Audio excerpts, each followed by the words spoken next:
Students, welcome to the Quanta academy. अच्छा, last class में हमने सिग्निफिकेंट फिगर और rounding off, addition, subtraction, multiply, divide सब किए थे। ठीक है, तो काफी सारे रूल्स पढ़े थे हमने। चलिए उसको रिवाइज कर लेते हैं एक बार। एक क्वेश्चन दे रहा हूँ, ये आप लोग अटेम्प्ट कीजिए। Let's say edge of cube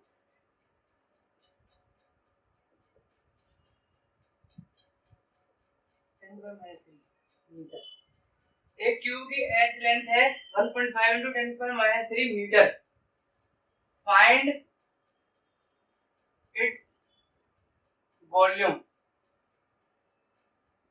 find its volume. ठीक है, इसको ब्रैकेट में एक चीज लिख रहा हूं यहां पर, यूजिंग सुटेबल सिग्निफिकेंट मेथड या फिर फिगर्स।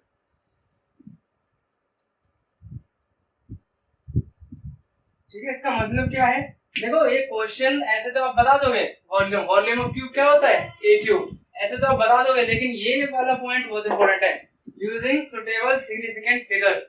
ठीक है, तो बताना है आपको, वॉल्यूम बताना है, और जिसमें सिग्निफिकेंट फिगर का बहुत रोल रहेगा। देखिए, मैंने आपसे कहा था इन सिग्निफिकेंट फिगर को आप ऐसे इग्नोर नहीं कर सकते, ये बहुत इंपॉर्टेंट चीज है। आगे मैं एरर कराऊंगा, वर्नियर कैलिपर, स्क्रू गॉस भी कराऊंगा, तो उसमें इसका बहुत यूज होने वाला है। ठीक है, इसलिए बोला था काफी इंपॉर्टेंट टॉपिक है। तो ये क्वेश्चन ना आईआईटी में आया था 2003 में।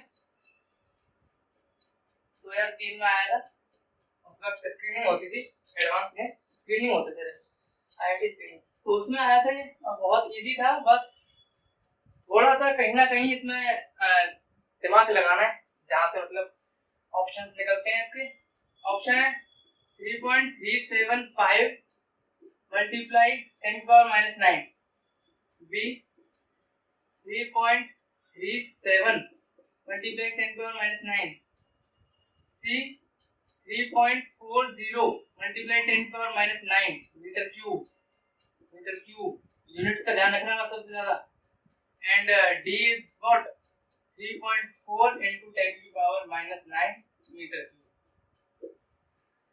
Find its volume. ठीक है, ट्राई कीजिए इसको।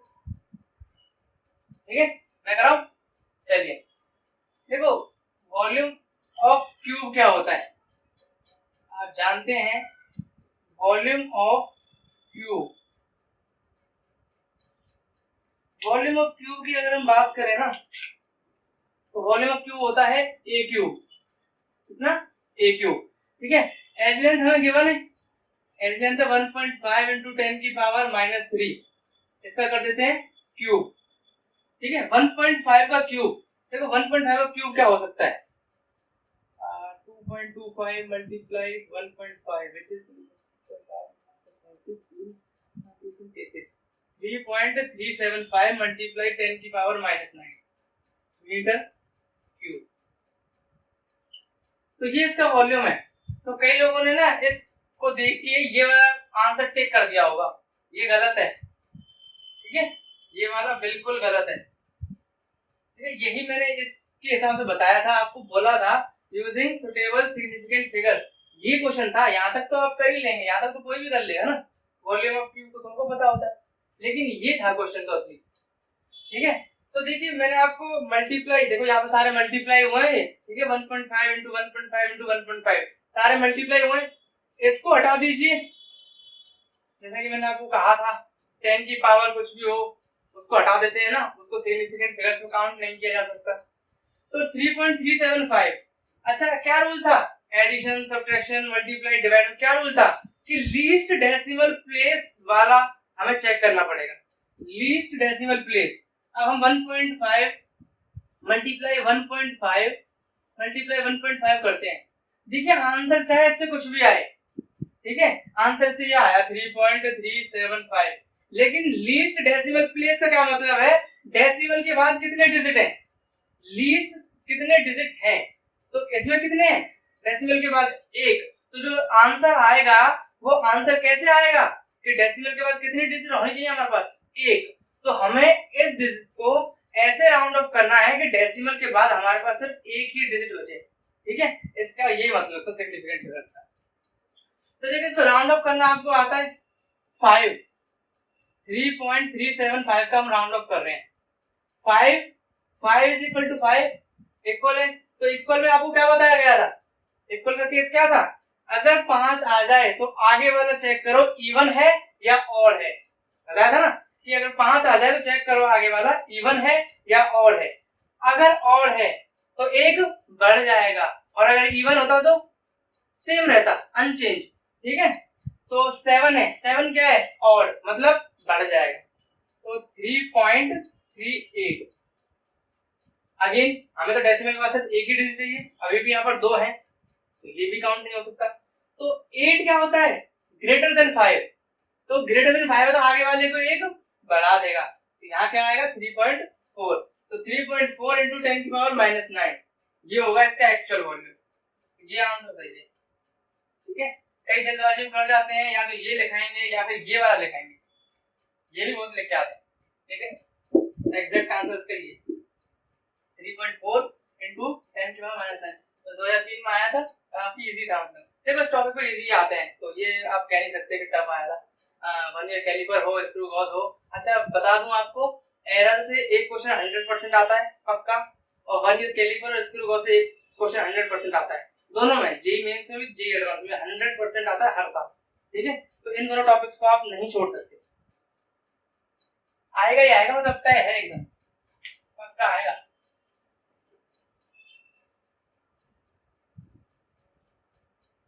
चलिए तो फिर स्टार्ट कर देते हैं ना। नेक्स्ट डाल लीजिए एरर।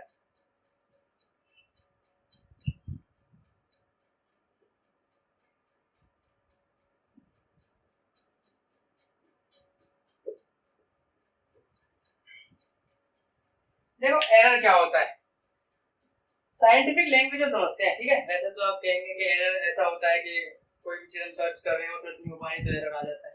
ठीक है, देखिए वो एरर नहीं, वो कैलकुलेटिव एरर होता है।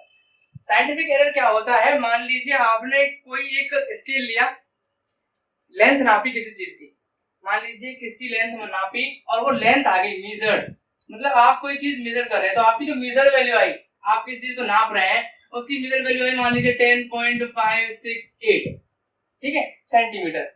इसके बाद आपने नापना ठीक नहीं समझा क्योंकि डेसिमल के बाद 3 डिजिट आ गए, आपने कहा नहीं इतना ही बहुत है। ठीक है, हो सकता है इस वाले की ट्रू वैल्यू मतलब इसकी एक्चुअल वैल्यू, जो इसकी एक्चुअल वैल्यू रही हो वो रही हो 10.568000002 ट्रू वैल्यू रही हो। आप कहेंगे इनसे क्या फर्क पड़ता है, 02 से फर्क पड़ता है भाई साहब, इनसे फर्क पड़ता है। ठीक है, तो ट्रू वैल्यू इसकी ये रही, आपने मेजर किया इतना, तो एरर तो आया, एरर तो बिल्कुल आया क्योंकि ट्रू वैल्यू ये थी, आपने मेजर ये किया है। तो इसी एरर को नापने के लिए, इसी एरर को मेजर करने के लिए एक फॉर्मूला बनाया गया, true value minus measured value. ठीक है, true value minus measured value. अच्छा इसका मतलब क्या, ट्रू वैल्यू मतलब जो उसकी एक्चुअल वैल्यू है। अच्छा एक और बात बता दूं आपको, ट्रू वैल्यू किसी की भी आप पता कर ही नहीं सकते। ठीक है, कोई भी ऐसा साइंटिफिक इंस्ट्रूमेंट नहीं बना है जो एकदम एग्जैक्ट ट्रू वैल्यू बता सके उसकी। हाँ, इस एरर को कम करने के लिए काफी सारे एप्रेटिस बने हुए हैं जो हम आगे पढ़ेंगे भी, एप्रेटिस काफी बने हैं इसको एरर को कम करने के लिए, लेकिन true value, exact true value कोई नहीं बता पाता। ठीक है, तो ये एरर तो रहेगा ही रहेगा, भले ही 0.1%, 0.0001% रहे, लेकिन एरर तो रहेगा ही रहेगा। ठीक है, तो ये जरूर याद रखना आप। अच्छा एक क्वेश्चन पूछता हूं आपसे, ये नेगेटिव पॉजिटिव कोई सा भी हो सकता है, मतलब या फिर पॉजिटिव भी रहेगा, ये टीबी माइनस एम भी रहेगा या फिर एमबी माइनस टीबी भी हो सकता है, ये कुछ भी हो सकता है। It can be positive and it can be negative also, it can be negative। अच्छा ऐसा कैसे सर, मान लीजिए आपने ये नापा 10.568, लेकिन इसकी ट्रू वैल्यू जो थी वो थी 10.5400000001। आप इसमें से ट्रू वैल्यू से इसको माइनस करना, नेगेटिव आएगा क्योंकि ऊपर वाली बड़ी है, इस बार ऊपर वाली जो मेजर्ड वैल्यू है वो बड़ी है, लेकिन वो इतना कम फर्क है ना 0.008 सेंटीमीटर कि आप उसको मतलब मेजर नहीं कर सकते। ठीक है, तो अब इस हिसाब से तो नेगेटिव भी आ सकता है। ठीक है, अगर आप इस फॉर्मूले को लगाएं तो ये नेगेटिव हो जाएगा, तो ट्रू वैल्यू कम है और मेजर्ड वैल्यू ज्यादा है। अगर ट्रू वैल्यू ज्यादा होती तो पॉजिटिव हो जाता। ठीक है, तो ये याद रखना, एरर पॉजिटिव भी हो सकता है, नेगेटिव भी हो सकता है। ठीक है, ये चीज इसमें ध्यान रखना। चलिए,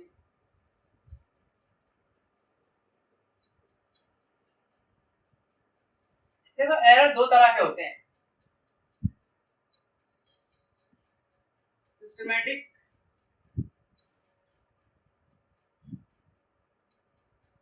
रैंडम।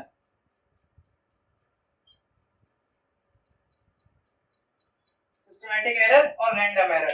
देखो सिस्टमैटिक एरर क्या होता है?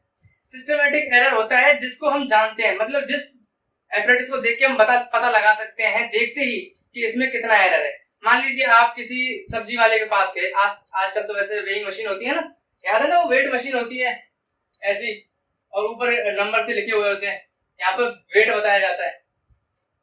ठीक है, वेइंग मशीन होती है, यहाँ पर वेट रखते हैं, यहाँ वेट बता देती है वो। तो तराजू होते थे पहले, तो अब ये है। ठीक है, वेट मशीन। तो वेट मशीन में मान लो आपने अभी तक कुछ नहीं रखा, बिल्कुल खाली पड़ी है। आपने कई जगह देखा होगा दुकानों पे, अगर कुछ भी नहीं रखा होता ना, तो अगर कहीं कभी कभी, ऐसा नहीं कि हर एपरेटस में, कभी कभी ये 10 ग्राम दिखा देता है। यहाँ पर कुछ भी नहीं था तराजू में, उसके बावजूद भी 10 ग्राम दिखा रहा था। ठीक है, तो ये क्या होता है? एरर। ये एरर साइंटिफिक फॉल्ट से भी आ सकता है या फिर हवा या प्रेशर से भी आ सकता है। ठीक है, तो 10 ग्राम दिखा रहा था, तो आपने देखते ही पता लगा लिया कि कितना एरर है इस वेइंग मशीन में, कितना एरर है? 10 ग्राम। तो जिन एपरेटस का एरर हम पता लगा सकते हैं उसको क्या बोलते हैं? सिस्टमैटिक एरर, विच इज, इसको डेफिनेशन क्या है? Which is known to us, which is, simple याद रखो, which is known to us, मतलब जो एरर हमें पता होता है, जो हमें ऑलरेडी पता है 10 ग्राम एरर है। अच्छा, इसको दूर कैसे करते हैं फिर? तो मान लीजिए आपको चाहिए 20 ग्राम, कुछ भी चाहिए, मतलब 20 ग्राम फिर बहुत कम हो गया, मान लीजिए 900 ग्राम चाहिए, कोई चीज 900 ग्राम चाहिए, आप इस पे सामान रखते जाइए, आपकी चीज यहाँ पर 900 ग्राम कब हो जाएगी?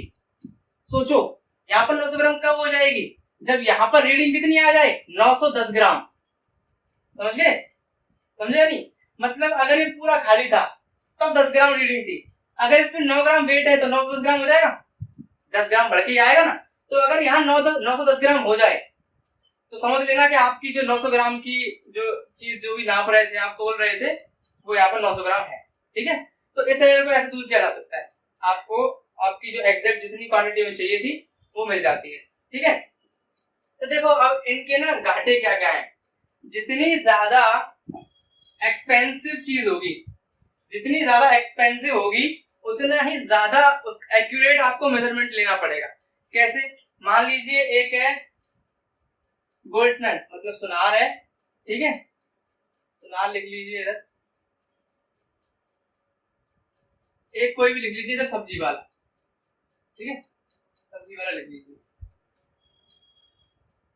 बता रहा हूँ सिंपल, ये इसको मतलब याद रखना है, ऐसा बताने की जरूरत नहीं है। ठीक है, अब मतलब क्या है एपरेटस का? देखो सुनार के पास आप जाओ, पहले तो चलो सब्जी वाले के पास जाओ, आप सब्जी वाले के पास जाते हो, आपने बोला कि भाई 1 किलो आलू तोल दे, उसके बाद आप कहते हो यार 10-20 ग्राम इसमें धनिया डाल दे, है ना, 10-20 ग्राम डाल दिया, चलिए इसने डाल दिया, इसको फर्क नहीं पड़ा, 10-20 ग्राम इसने डाल दिया क्योंकि सब्जी सस्ती थी। अब आप सुनार के पास जाइए, उससे बोलना कि भैया हमें 5 तोला मतलब 50 ग्राम सोना बनवाना है, और उसके बाद आप बोल दो भैया 50 ग्राम बनवाया, 5 ग्राम और डाल दो ना इसमें, तो वो आपके बाल पकड़ के आपको दुकान से बाहर फेंक देगा, क्योंकि 5 ग्राम होता है आधा तोला सोना, जो बहुत महंगा होता है। ठीक है, तो इस हिसाब से अब आप एक चीज सोचिए, यहाँ पर 1 किलो की चीज नाप रहे थे, उसमें इसने 50 ग्राम का ऐसी छूट दे दी, कोई दिक्कत ही नहीं थी। ठीक है, और यहाँ पर आप 50 ग्राम की नाप रहे थे और उसने 0.05 कुछ ग्राम, एरर तो यहाँ भी होगा, एरर तो हर एपरेटस में होता है, लेकिन 0.05 ग्राम आपको इसमें कुछ ना कुछ छूट दे दी होगी या ले ली होगी। ठीक है, तो अब इसका मतलब क्या है? इसका जो लीस्ट काउंट आया, मतलब जो मतलब सबसे ज्यादा कम नापने की क्षमता, जैसे कि आपने देखा यहाँ पर 0.05 ग्राम, इसने अपने जो भी इसके पास था एपरेटस नापने के लिए गोल्ड, उससे इसने 50 ग्राम नाप लिया और 0.05 ग्राम नहीं नाप पाया। लेकिन ये 1 किलोग्राम अगर सब्जी चढ़ा रहा है ना तो ये 0.05 ग्राम नाप ही नहीं सकता। ये अपने तराजू से 0.05 ग्राम नाप ही नहीं सकता। तो इसका मतलब क्या हुआ कि जितनी ज्यादा एक्सपेंसिव चीज होगी,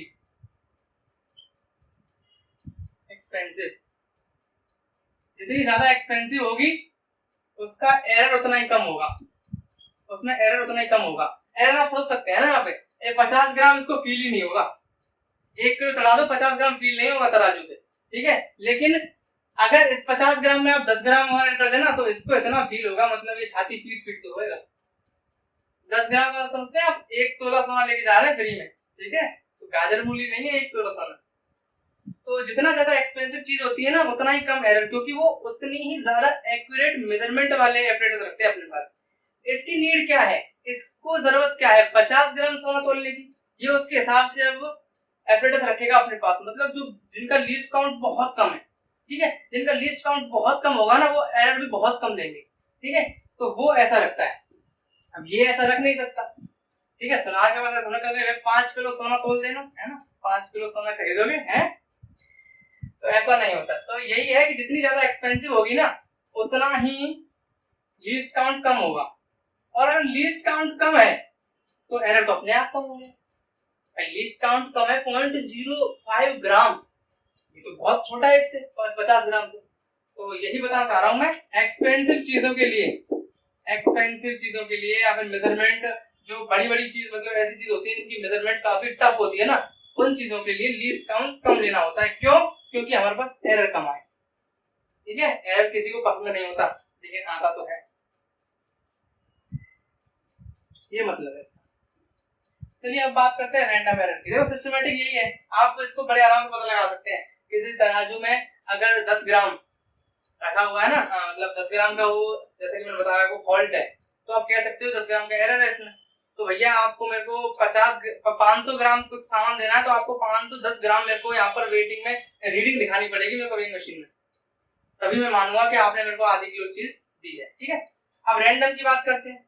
देखो जितने भी एक्सपेरिमेंट होते हैं साइंस लैब वगैरह में, प्रैक्टिकल जो आप करते हैं, जितने भी एक्सपेरिमेंट है ना वो सब रैंडम एरर है, क्योंकि ये एरर दूर होता ही नहीं है इसका, ठीक है। 100% तो दूर नहीं हो सकता, कुछ ना कुछ रह जाता है। इसको दूर करने के तरीके निकाले गए फिर साइंटिस्ट ने ना, इसको दूर करने के तरीके निकाले। अब वो तरीके क्या थे?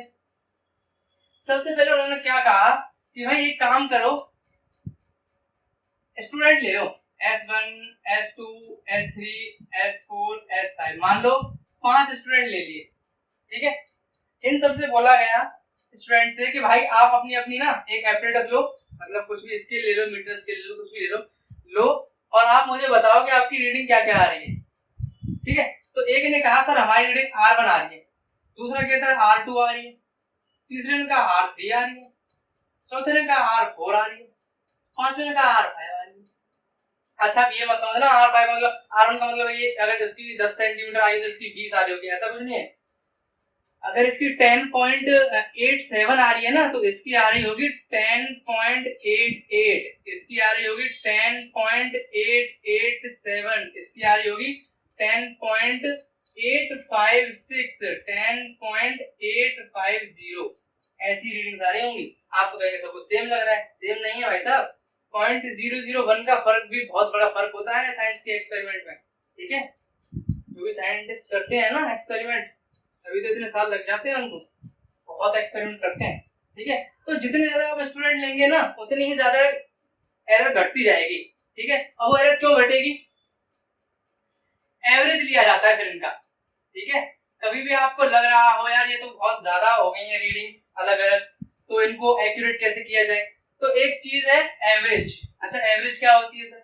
एवरेज होती है R1 plus R2 plus R3 and so on Rn, मतलब n स्टूडेंट का सम, मतलब n स्टूडेंट की रीडिंग्स का सम, ठीक है। n स्टूडेंट थे, मान लो कितने भी थे, उन्होंने रीडिंग्स ली और नीचे डिवाइड कर दो n से, मान लो 25 स्टूडेंट थे तो R1 से लेकर R25 तक रहेगा प्लस, और अपन नीचे क्या आ जाएगा 25, इसको बोलते हैं R एवरेज। अच्छा उसके बाद उन्होंने कहा यार R एवरेज तो आ गया, अब इन एक्सपेरिमेंट के एरर को कम कैसे किया जाए, तो फिर उन्होंने बनाया एक मेथड, उसको बोलते हैं एब्सोल्यूट एरर। क्या बोलते हैं उसको? Absolute error.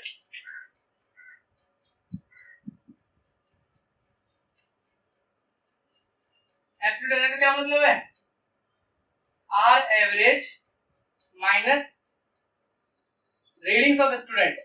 Readings of student इसका मतलब बताता हूं आपको। देखो रीडिंग्स ऑफ स्टूडेंट का मतलब क्या है, मान लो एब्सोल्यूट एरर निकाला, उसने कहा भाई स्टूडेंट 1 पहले तू आ जा, पहले तेरी रीडिंग जिसकी R1 रीडिंग आई थी कि तेरी देखते हैं एब्सोल्यूट एरर क्या है। तो इसकी एब्सोल्यूट एरर क्या रही? R average minus R1। जो आर एवरेज आया माइनस कर दो उसमें से R1, मतलब उस स्टूडेंट की एक्सपेरिमेंटल रीडिंग, उसको माइनस कर दो, तो यहां पर क्या आ जाता है? डेल्टा R1, जिसको बोलते हैं हम एब्सोल्यूट एरर।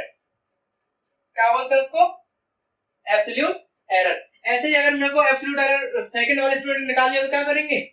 हाँ, आर एवरेज में से क्या माइनस करेंगे? R2। ऐसे ही एंड सो ऑन चलता जाएगा।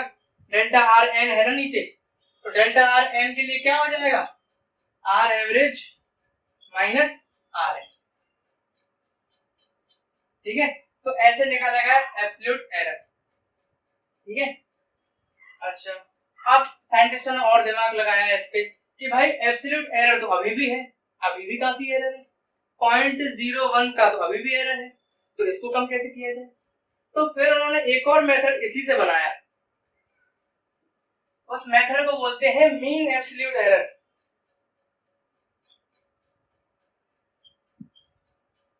Mean absolute error. अच्छा, मीन एब्सोल्यूट एरर क्या था भाई? उन्होंने कहा आप एक काम करिए, हर एक स्टूडेंट की जो एब्सोल्यूट एरर है ना उसका एवरेज निकाल लीजिए, मतलब डेल्टा आर एवरेज निकालिए। इस बार डेल्टा आर एवरेज निकालते हैं, अब देखते हैं क्या आता है। तो पहले R1, डेल्टा R1 मतलब एब्सोल्यूट एरर ऑफ स्टूडेंट 1, यहां पर सेकंड वाले का एंड सो ऑन चलते चलते कहां जाएगा? ये डेल्टा आर एन पर डिवाइड बाय एन, इसको बोलते हैं मीन एब्सोल्यूट एरर। ठीक है, ये उतार लीजिए आप एक बार, मीन एब्सोल्यूट एरर ये ज्यादा इंपॉर्टेंट है।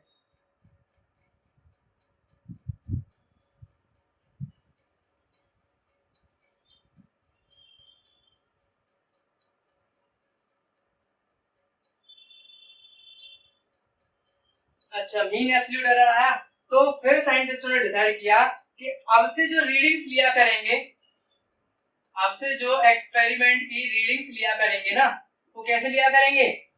R average plus minus delta R average, ये एक इंपॉर्टेंट फॉर्मूला है भाई। ठीक है, आगे काम आएगा। आर एवरेज क्या था? एवरेज ऑफ एब्सोल्यूट, मतलब average of the readings of the all students. कैसे? R1 plus R2 plus R3 and so on चलते चलते डिवाइड बाय n, मतलब स्टूडेंट्स की रीडिंग्स का एवरेज। और ये डेल्टा आर एवरेज क्या है? एब्सोल्यूट एरर का एवरेज, ये आया। ठीक है, तो एक क्वेश्चन का एक फॉर्मूला बन जाता है इससे, परसेंटेज एरर। ये परसेंटेज है, परसेंटेज एरर, इसका फॉर्मूला क्या होगा? डेल्टा आर एवरेज, मतलब ये हो गया मीन एब्सोल्यूट एरर का mean absolute error divide by R average into 100, ये होता है परसेंटेज एरर। ठीक है, तो ऐसे सारे एरर निकलते हैं।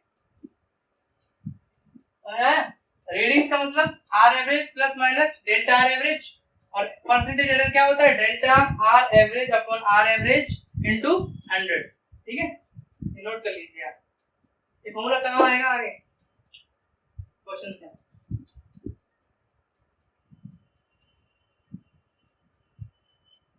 चलिए देखो, इसके पास भी ना ऐसे रूल्स होते हैं, जैसे हमने सिग्निफिकेंट फिगर में और राउंड ऑफ में पढ़े थे ना, प्लस, सब्ट्रैक्शन, मल्टीप्लाई, डिवाइड, इसके पास भी ऐसे रूल्स होते हैं। कैसे? मान लीजिए लेंथ दे रखी है आपकी 1.25 प्लस माइनस 0.1, ब्रेथ दे दिया आपकी 7.5 प्लस माइनस 0.1। फिर आपसे बोला जाए C एक क्वांटिटी है जो कि L प्लस B से बनी है, तो बताओ C क्या है। देखिए इंपॉर्टेंट है काफी, ठीक है, इसमें कुछ चीजें मेरे को काफी क्लियर करनी है आपको। देखो L प्लस B है C क्वांटिटी, इसको लिख देते हैं एडिशन, जरूरत नहीं है एडिशन की लिखने की, वैसे तो जैसे कि मैंने आपको वहां भी कहा था कि आप सिर्फ इनको याद रखना इन चीजों को, ठीक है। L प्लस B तो 7.5 प्लस 1.25, तो ये तो हो गया आपका 5 7 8 8.75, ठीक है, प्लस माइनस।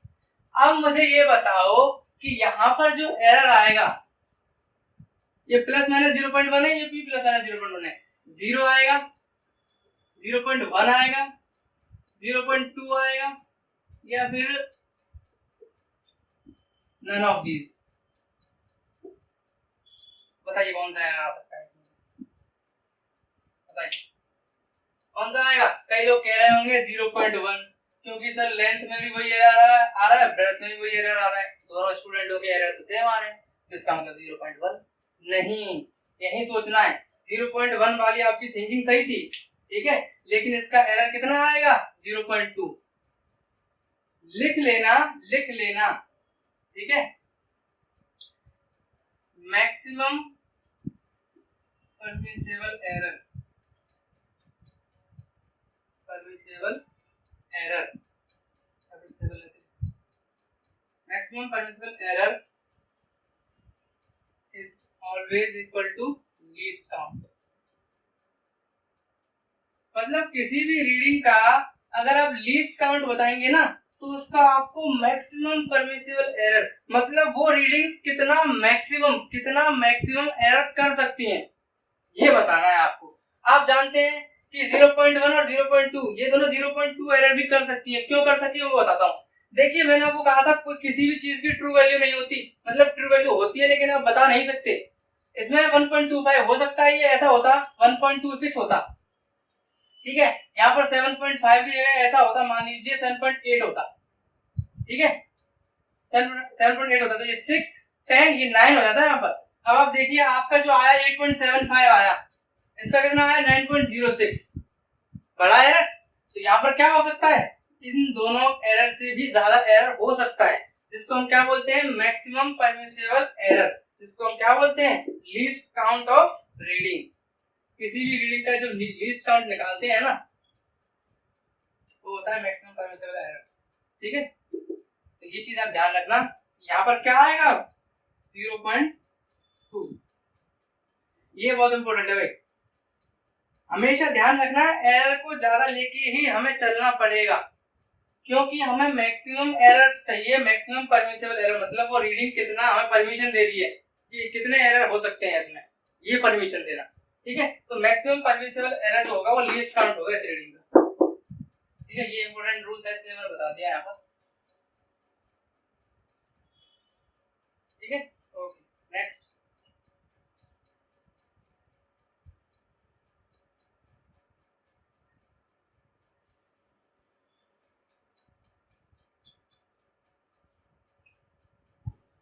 अब अगर हम बात करें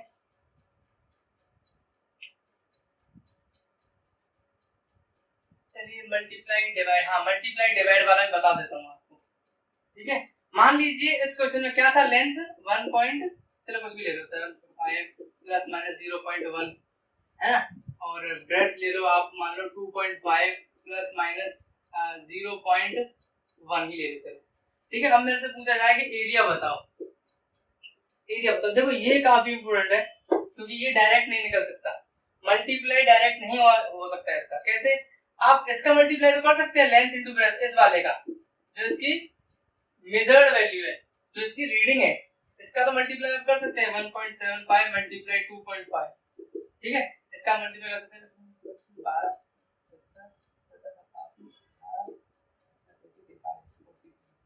तो ये हो जाएगा 4.375। तो ये तो आ गया 4.375, लेकिन लेकिन लेकिन आप ये एरर कैसे बताएंगे? अच्छा, कई ऐसा करते हैं बच्चे, जैसे यहाँ मल्टीप्लाई हुआ ना, तो यहाँ मल्टीप्लाई कर देंगे, यहाँ मल्टीप्लाई करके 0.01 हो जाएगा, वो एरर है, वो गलत है, बिल्कुल गलत है भाई साहब।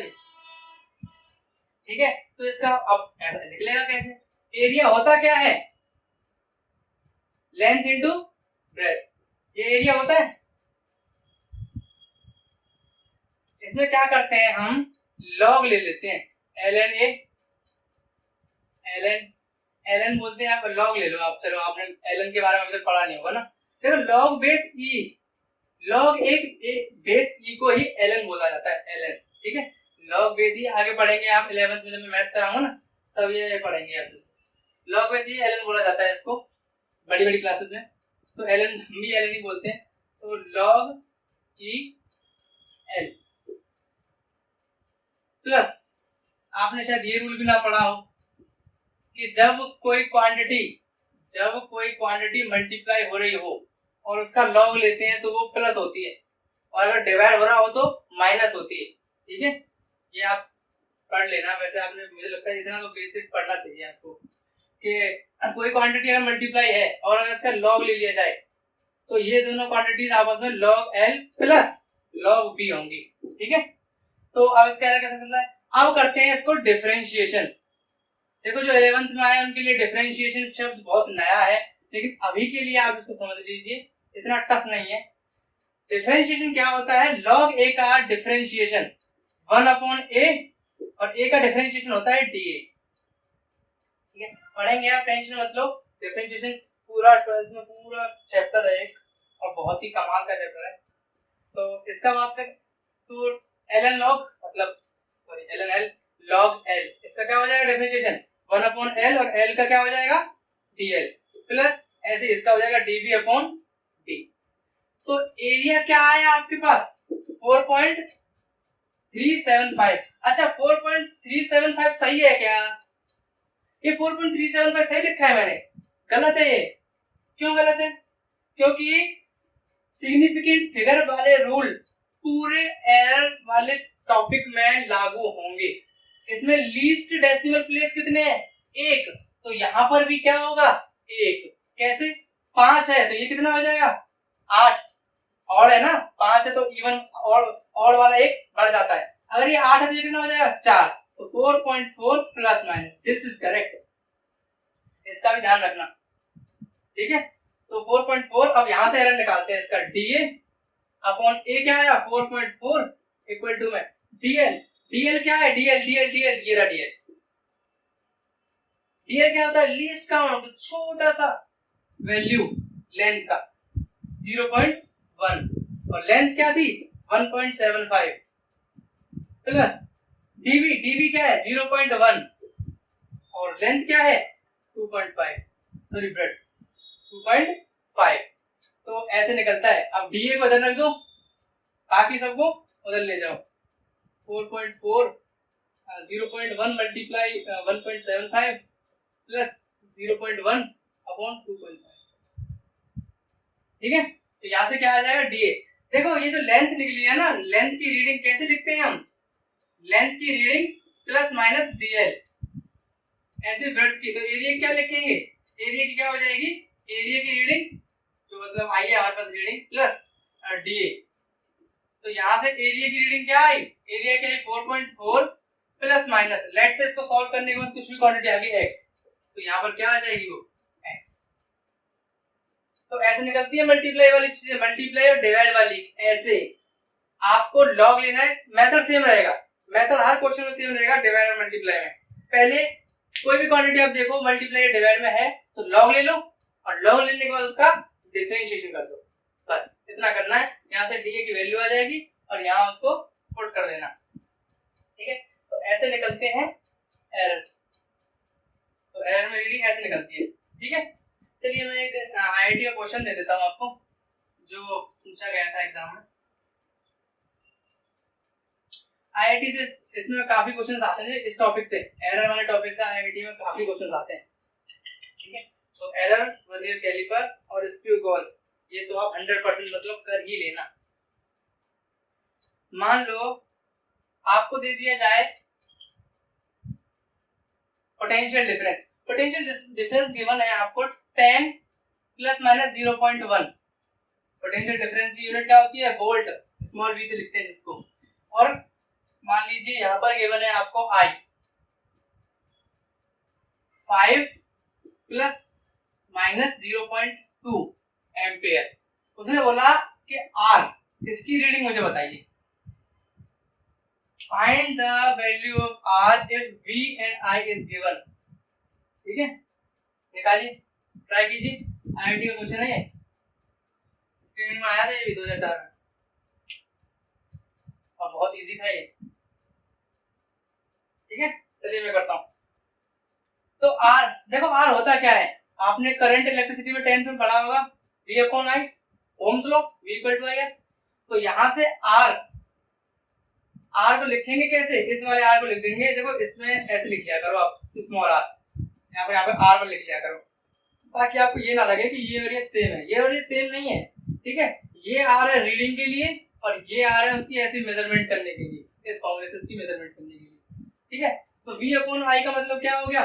10 अपॉन 5 विच इज 2। तो यहाँ तो आ गया भाई 2, तो R इक्वल टू में 2 आ चुका है। अब बात करते हैं प्लस माइनस एरर। अभी लीस्ट काउंट है यहाँ पर। अब लीस्ट काउंट निकालने का तरीका देखो, मैंने क्या कहा था, जहां मल्टीप्लाई और डिवाइड आ जाए वहां आप डायरेक्ट नहीं कर सकते। ठीक है, आप नहीं कर सकते कि 0.1 को 0.2 से डिवाइड कर दो आंसर आ जाएगा, बिल्कुल गलत है वो। ठीक है, बिल्कुल ही गलत हो जाएगा वो।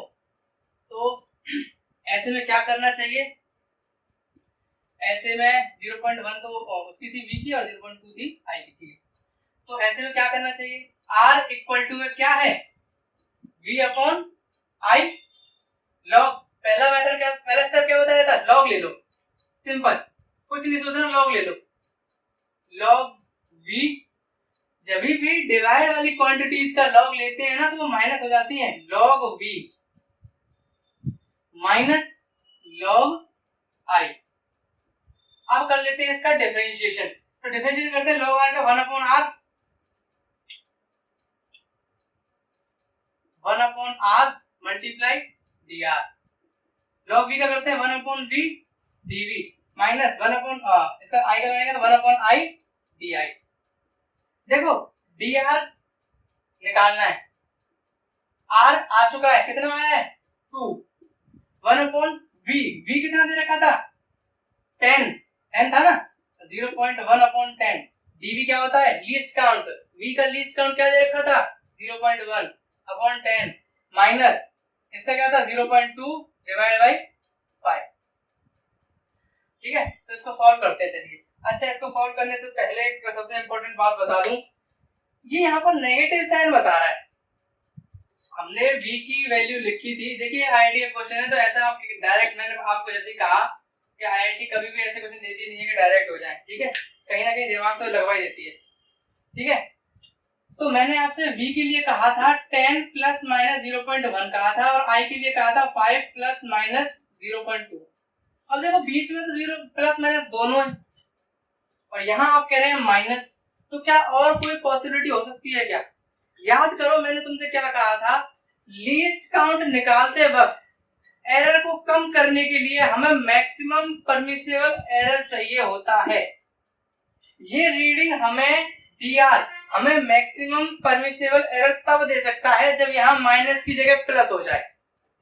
सोचो, अगर मैं इस एरर से इसको माइनस कर दूं तो घट जाएगा, और अगर मैक्सिमम परमिसिबल एरर आपने घटा दिया तो एरर जो आने वाला रीडिंग वो बढ़ जाएगा। ठीक है, तो एक तरह से एक्यूरेसी को आप घटा रहे हैं माइनस करके। ठीक है, तो यहाँ पर मैक्सिमम परमिसिबल एरर के लिए हमें हमेशा कुछ भी हो नेगेटिव से पॉजिटिव करना पड़ता है, हमेशा। ये बात लिख लेना दोबारा से, ये हमने माइनस था यहाँ पर, यहाँ प्लस क्यों कर दिया, वो इसलिए कर दिया। अब ऐसे मत चौंक जाना सर मैथ का रूल तो ऐसे है ही नहीं कि माइनस से प्लस, नहीं माइनस से प्लस तो इसलिए भी हो सकता है कि यहाँ माइनस से प्लस दोनों दे रखे हैं, तो साइन की टेंशन नहीं है। लेकिन यहाँ प्लस ही क्यों लगाएंगे मैं वो बता रहा हूँ। प्लस ही इसलिए लगाएंगे क्योंकि मैक्सिमम परमिसिबल एरर चाहिए, मैक्सिमम चाहिए, मतलब इन दोनों एरर्स को अगर हम प्लस कर दें, देखो dr क्या होगा, dr अगर तुम ध्यान से देखो ना तो dr रेजिस्टेंस का लीस्ट काउंट आएगा dr। ठीक है, रेजिस्टेंस का जो लीस्ट काउंट आएगा ना, रेजिस्टेंस का जो लीस्ट काउंट आएगा dr है। तो रेजिस्टेंस का लीस्ट काउंट निकालने के लिए हमें, मैंने आपको बताया था लीस्ट काउंट का मतलब क्या है, मैक्सिमम परमिसिबल एरर। तो उसके लिए हमें इसको प्लस करना ही पड़ेगा। ये स्टेप याद रखना, हर जगह काम आएगा, हर जगह। कोई सा भी फॉर्मूला आ जाए डिवाइड वाला, अगर यहाँ माइनस आ रहा है ना तो उसको आपको प्लस में कन्वर्ट करना ही करना है फॉर मैक्सिमम परमिसिबल एरर। ठीक है, ये थी इसकी खासियत। कई बच्चे यहाँ माइनस करके करके आए तो 90% लोगों को गलत हुआ था। ठीक है, यहाँ माइनस करके सॉल्व कराया था, वो बिल्कुल गलत था आंसर। ठीक है, वो आंसर ही गलत आया था, तो यहाँ प्लस करना था। सो बात करते हैं एलसीएम ले लो, एलसीएम तो आप ले ही लेंगे। तो यहाँ देख लेते हैं 10, तो 0.1 प्लस 0.4 हो जाएगा 0.5 डिवाइड बाई 10। ठीक है, यहाँ से आया और ये वाला 2 उधर जाकर मल्टीप्लाई हो जाएगा, तो dr की वैल्यू क्या आ गई 0.5 अपॉन 10 मल्टीप्लाई बाय 2, तो ये हो जाएगा 2 5 सा 0.1।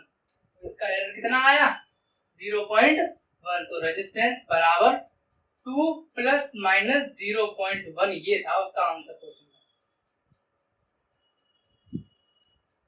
ठीक है, अब गलत आंसर भी बता ही देता हूँ चलो आपको, ये तो राइट आंसर है। ठीक है, ये प्लस करके बता दिया, अब मैं माइनस करके बताता हूँ आपको। मान लो मैंने यहाँ पे माइनस कर दिया और ये आ गया 0.1 माइनस 0.4, यहाँ आ गया 10 इंटू 2 डिवाइड बाई 5, ये dr है। तो यहाँ से जो एरर आएगा ना वो आएगा माइनस 0.3 डिवाइड बाई 5, और उससे निकलेगा माइनस 0.06। तो देखिए 0.06 और 0.1 में कितना बड़ा फर्क है, कितना बड़ा फर्क है ना। इसीलिए तो ये आंसर ला लेके ये ऑप्शन में था और बिल्कुल होगा भी, वो इसलिए तो देते हैं क्वेश्चंस। ये ऑप्शन भी दिया था और ये ऑप्शन भी दिया था, ये सही था। ठीक है, तो ये क्वेश्चन था। बस आपको ध्यान देखो, यहाँ तक तो आप समझ गए थे। अगर डिवाइड या मल्टीप्लाई आ जाए तो लॉग लगाओ, डिफरेंशिएशन करो, यहाँ तक लेके आओ पहले वैल्यूज। चलो यहाँ तक लेके आ गए, उसके बाद यहाँ तक तो आप पुट करना जानते हैं, वैल्यूज को पुट भी कर दिया, लेकिन माइनस से प्लस में चेंज करा क्योंकि हमें मैक्सिमम परमिसिबल एरर चाहिए था, जो कि क्या होता है लीस्ट काउंट। ठीक है, तो ऐसे क्वेश्चंस पूछे जाते हैं। तो एक क्वेश्चन है जो मैं आपको होमवर्क दे रहा हूँ, आप एक बार ट्राई कर लेना। ठीक है, ये भी प्रीवियस ईयर का ही है, वैसे मे बी एनसीईआरटी में है ये क्वेश्चन है, एनसीईआरटी में। ठीक है, आपको दे रखा था t इक्वल टू में 2 pi under root L by G. ये बहुत कॉमन क्वेश्चन है भाई, इस क्वेश्चन को आप जानते हैं, इस फॉर्मूले को, टाइम पीरियड का फॉर्मूला होता है ये। ठीक है, ऑसिलेशन एंड वेव जब पढ़ेंगे ना तो टाइम पीरियड का फॉर्मूला होता है। चलिए आगे पढ़ लेना। Find the reading of G, find the reading of G. ये काफी इंपॉर्टेंट क्वेश्चन है भाई, करोगे क्या करा दूं? चलो एक बार ट्राई तो कर लो इसको। देखो डिवाइड में है वही लॉग लेना है, डिफरेंशिएशन करना है, देखना है नेगेटिव आ रहा है तो पॉजिटिव करके दिखाना है हमें मैक्सिमम परमिसिबल एरर के लिए, और उसके बाद सॉल्व करना है। अच्छा इसकी वो तो दे दूं आपको, t और g की वैल्यूज करना क्या होगा, l इसमें गिवन था क्वेश्चन में 1 प्लस माइनस 0.1 मीटर लेंथ थी ना। ठीक है, और इसमें टाइम पीरियड भी गिवन होगा क्योंकि जी तो हमें निकालना है। तो टाइम पीरियड क्या था इसमें 2 प्लस माइनस 0.05 सेकेंड। ठीक है, तो ये क्वेश्चन था, ये आप नोट कर लीजिए एक बार और खुद से करने की कोशिश कीजिए। चलिए मैं इसको करा ही दूंगा, करिए, स्क्रीन पॉज कर लो एक बार और ट्राई कर लो। डिवाइड वाला है, ठीक है, रूल्स आपको पता ही नहीं क्या करना है। चलो मैं कराता हूँ।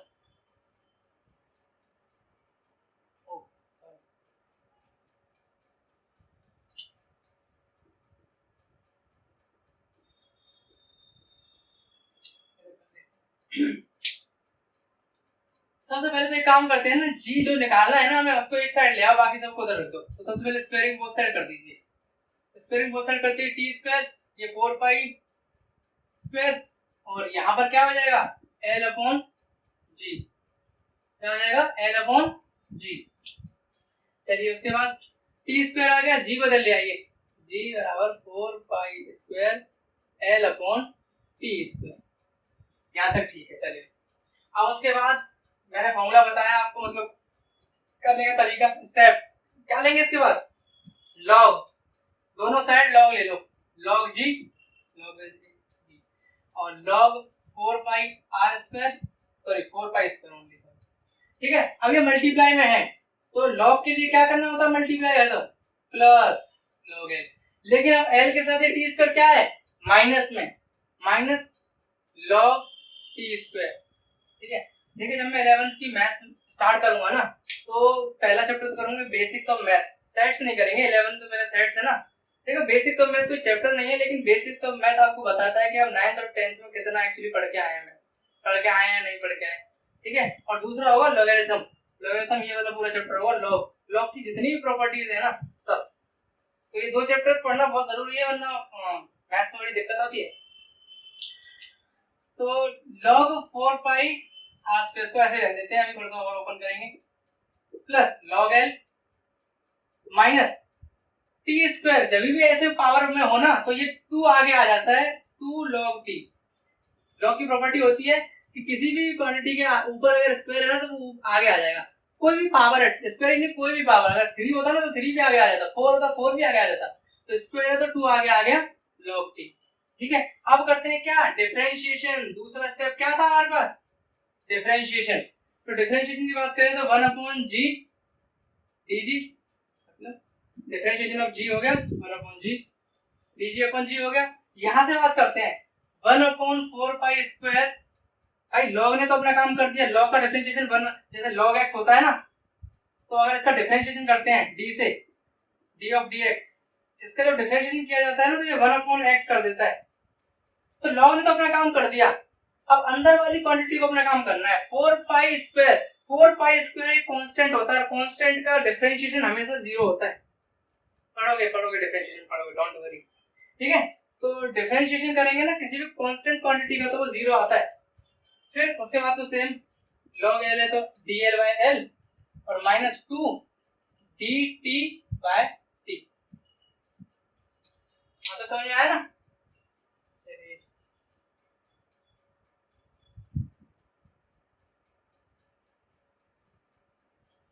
अब बात करते हैं dg by g की, देखो dg by g बराबर 1 अपॉन 4, ये तो 0 हो गया, dl अपॉन l, अरे माइनस 2 dt by t है, अगेन वही मेथड, मैक्सिमम परमिसिबल एरर चाहिए तो माइनस को किसमें चेंज करना पड़ेगा, प्लस में, तो यहाँ क्या हो जाएगा प्लस 2 dt by t, ठीक है। सब कुछ आपको गिवन है, l t dl dt, और g कैसे निकाल लेंगे, g इस फॉर्मूले से निकाल लेंगे, इस वाले से l t की वैल्यू पुट कर दो g आ जाएगा, ठीक है। तो ऐसे करके आप dg निकाल सकते हैं, और जो रीडिंग आएगी g की वो कैसे आएगी, यहाँ से जो g निकालेंगे g1, मतलब इस फॉर्मूले से जो g आएगा प्लस माइनस यहाँ से जो dg आएगा, तो ऐसे निकालते हैं किसी भी क्वांटिटी की रीडिंग्स, ठीक है। ये भी काफी इंपॉर्टेंट क्वेश्चन था, तो मुझे सिर्फ इन क्वेश्चंस में ना टफनेस कुछ नहीं थी, कुछ भी टफ नहीं था, बस आपको एक चीज याद करानी थी कि ये अगर नेगेटिव है ना तो ये पॉजिटिव में चेंज हो जाएगा, क्योंकि हमें मैक्सिमम परमिसिबल एरर चाहिए होता है, लीस्ट काउंट वही होता है, लीस्ट काउंट के लिए हमें चाहे कोई भी हो, चाहे कितनी भी माइनस क्यों ना हो, उन सबको प्लस में चेंज करना ही पड़ेगा, ठीक है। तो ये आपका एरर खत्म हो चुका है, ठीक है। तो नेक्स्ट क्लास में यहाँ से पूरा हो चुका है, ठीक है। तो नेक्स्ट क्लास में हम पढ़ेंगे वर्नियर कैलिपर और स्क्रू। Thank you.